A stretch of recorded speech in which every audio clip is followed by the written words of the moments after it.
How to use Kakaotalk on PC. In today's guide, I'll be showing you how you can use Kakaotalk on your laptop device. So let's get started. First, open the web browser. You can open any web browser you like. In this, I'm opening Brave. Now in the search bar at the top, type in Kakaotalk and hit enter. Now once you hit enter, you will get the official website right here. Just click on this website. Now here, once you are on this page, all you have to do is tap on this download right here. Tap on it. Now you can tap on Windows and just save it on your desktop and click save. Now once you do that, wait for a few minutes. Now once the Kakao is downloaded, you can see it right here.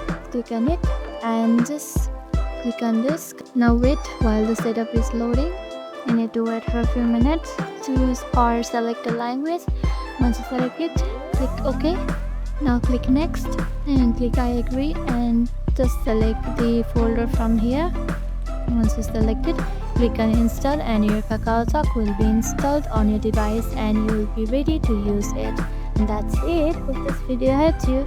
If it did, make sure to give this video a thumbs up and subscribe for more tips and tutorials. Thank you for watching.